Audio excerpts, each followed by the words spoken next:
totally believe in what we're doing, and I think it's the most important thing that I can be doing right now. There are so many people who are sick, and if this can help them, people have to know about this. It's fantastic that I get to share this with my family, that we're doing this together, and that we both feel so passionately about it. She was on over 40 different medicines. She had been on methotrexate and Plaquenil, one of those which nearly destroyed her vision. All the potent anti-inflammatories, the Vioxx and the Celebrex, and was on all sorts of painkillers and all sorts of antibiotics. She had classic steroid toxicity. Her face was the shape of a moon because there's a lot of swelling that occurs in the face. At the age of 16, was diagnosed with juvenile rheumatoid arthritis. And that evolved into a lupus condition, a diagnosis of interstitial cystitis, an autoimmune disorder. Bedridden 4 years. Her mother thought she would never survive. I went to talk to William as a friend and as a doctor about his experience with patients and how they used cannabis. Seeing what the juicing did for me, using it in this form, was so significant. It changed my life. About 4 to 6 weeks after I started on juicing every day, I had no more back pain. I didn't need pain pills. I felt the best I ever had. A lot of people think cannabis and pot are not medicine. I had stumbled on an article in Scientific American, December 2004. They had an article on marijuana as the brain's own marijuana, and they introduced the idea that the body produces compounds that are very similar to those found in marijuana or cannabis. Cannabis actually goes upstream. It provides feedback from the postsynaptic nerve to the presynaptic nerve, which was unheard of in neurochemistry. I mean, all neurotransmissions were unidirectional, and all of a sudden, swimming against the force of that are those little cannabinoid molecules that tie the whole system together. The phytocannabinoids from this plant augment the body's attempt to restore and increase function to a normal level. So it mimics the regulatory system of cellular physiology. And recently, the Food and Drug Administration has approved of CBD, which is a cannabinoid like THC, one of 80 cannabinoids. The federal patent compares vitamin C, vitamin E, and CBD, or cannabidiol. CBD turns out to be more potent than either of those two. The thing that I warn my patients of is, if you're going to be juicing this flower and this leaf, and you're going to be doing this high-dose, non-psychoactive cannabinoid dietary approach, please do not heat it. When you heat cannabis, you make it psychoactive, which for a large part of the community, the psychoactivity of a plant is a measure of its medical quality. But it's really quite the inverse. If you heat or age cannabis in any way, you're destroying some of the medicinal properties of it. To use the plant effectively, we have to use it the way it evolved over 34 million years, which is raw. Because when it's raw, the THC is bound up as THC acid. It requires aging, drying. So as a hunter-gatherer, we gather this plant and we notice, wow, as this plant ages, it changes character and suddenly has a psychoactive effect. I think that's the most exciting area of cannabis research, is looking at non-psychoactive cannabinoids. Because if you do heat it, you'll decarboxylate the THC acid, and you're going to have 600 milligrams of THC acid with the CBD acid. You would be unconscious probably the better part of the week. Between heating the plant, whether that's in a sucker, a cookie, a baked good, a butter, vaporized, smoked, all of those techniques convert THC acid, which is non-psychoactive, into THC and provide you with that 10 milligram dose. But if you eat the plant raw, then THC acid is the way it's found in the plant. It's not psychoactive. The juicing allows you to get up to the 500 to 600 milligrams, which is 60 times more than you could tolerate if it was heated. This treatment is not psychoactive. People don't have to be stoned when they take it. They can take it and go to work. They can take it and play with their kids. It's hard for me to understand laws against something like green leaf therapy and to think that prednisone is legal. We're still fighting the stigma of marijuana back from the 20s, 30s, 40s, 50s. I was a prosecutor for 8 years in Mendocino County, so I know it from both as a defense attorney and as a prosecutor. The 1972 Controlled Substances Act said that marijuana has no medical value whatsoever. The federal government has a patent on its medical properties. The Food and Drug Administration has approved of it as investigative new drug. I have not found the United States to be very open about cannabis research.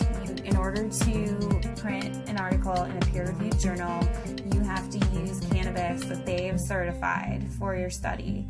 And there are physicians who've waited 3, 4, 5, 6 years, some even longer than that, to just get a sample. The federal government's been kind of schizophrenic in the way it looks at marijuana. It says it has no medical value under that act, but at the same time, the federal government has been funding research in marijuana for years, for decades. And they've even patented certain strains of marijuana because they recognize it has that medical value. The California Narcotic Officers Association does not believe in medical marijuana. They believe it's all a big scam, and that's how they train law enforcement officers. Law enforcement is allowed to take a percentage of all assets that are forfeited and seized under the state and federal asset forfeiture laws. So it takes the really enlightened and compassionate law enforcement officer to recognize that these medical marijuana laws are designed to protect patients. I was trained when someone had marijuana, you took them to jail. There wasn't a medicine use for marijuana. It's an illegal substance, and people went to jail for it. In 1996, California took a huge leap. I didn't support Proposition 215 because of the education I had, the experience I had, and what I had seen through the illegal marijuana gardens that I had seen throughout my career. Since 1996, I have changed my opinion somewhat. I believe there is a very clear medicinal use for marijuana. That being said, I believe that there are a large percentage of people who use marijuana as an excuse to either make profits or for recreational. The people who use marijuana for the true intended use that the voters passed, medicinal, I'll do everything I can to support their rights. There's many more things that law enforcement can be focused on than medicinal marijuana. And I don't want to give the impression at all that I support people who are growing marijuana for medical purposes 364 days of the year, and then one day a year they make a big sale for a couple $100,000, and they're a commercial seller that one day of the year. They're the people who are causing problems for the people who really and truly need and can use medical marijuana.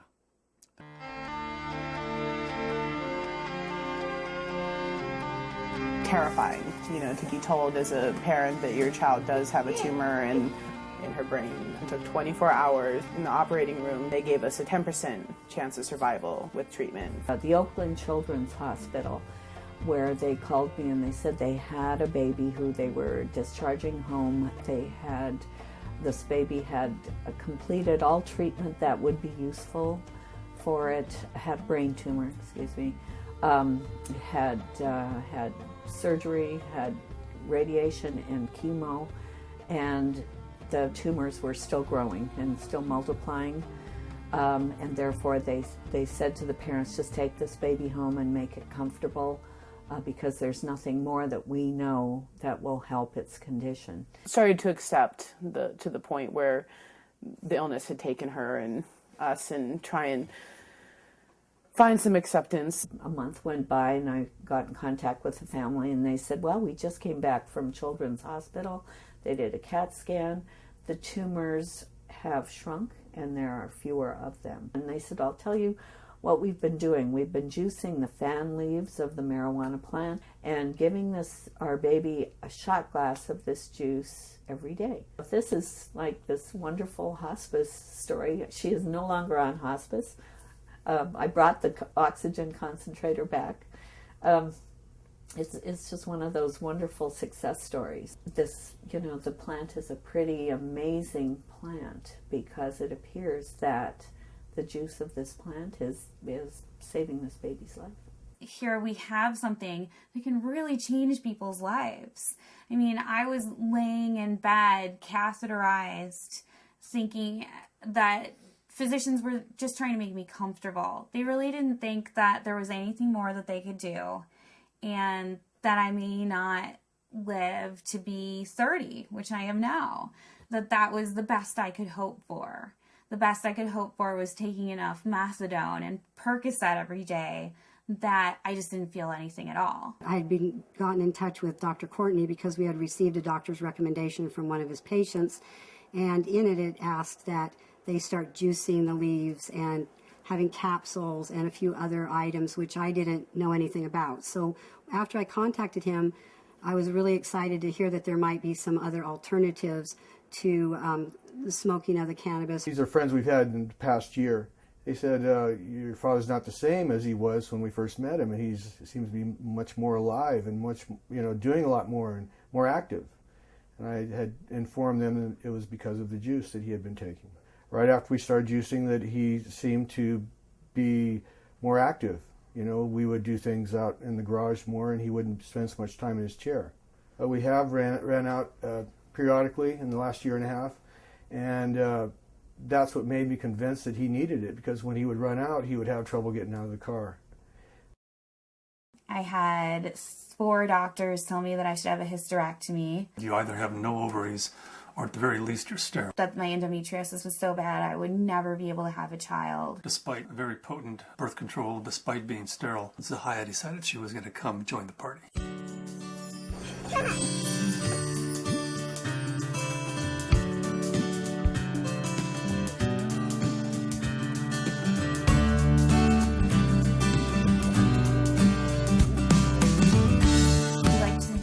Ourselves by being extremely scientific, and people know that if they're going to come to us, they're going to have to go through a lot of hoops, but they're also going to get the most up-to-date scientific knowledge on this subject, and they're going to see a physician who's an expert in the field of non-psychoactive cannabinoids, and there are plenty of people that want that and are looking for that. We opened our 5th office in Luxembourg. Their government is really sympathetic and open. There's an international group studying autism and CBD in Luxembourg. There's a physician there who's writing cannabis scripts who's also a senator. And we've been working with him, Senator Colombera. The government may be actually funding experiments in a research center using cannabis, in large part because of Dr. Courtney's work with non-psychoactive cannabinoids and Senator Colombera's work with cancer patients. There are now facilities for testing plants, and there's been more progress made in the last 5 to 6 months. A new strain in from Spain called Cannatonic, 6.9% CBD. That's 700% increase over Northern Lights, which is our previous high producer. I would like to find strains that have all of the cannabinoids present in an amount that's useful. I'd like to produce strains that are adapted to environment. In Luxembourg, we're producing thousands and thousands of pounds of seed, to raise the money to give away, a half a pound of seed, because if that person grows an acre of cannabis and feeds their family the proteins and the fatty acids, incredible food source, an incredible preventative medicine source, and an incredible therapeutic source, and at the same time, they're sucking 5 times as much CO2 out of the environment as an acre of trees. First, we have to change Convention Treaty Number 1, which was the convention that the UN put out in 1961 that says cannabis is a crime, should be, if you have it, if you grow it, if it's in your possession, you should be in prison. That dogma has dominated the world right now. They're asking for input from the World Health Organization, and in the process of writing a letter stating that this is a dietary essential. It's not a criminal thing, because we have to change that treaty before we can go into Central South America and say, you grow yourself an acre of this plant, feed your family, prevent illnesses.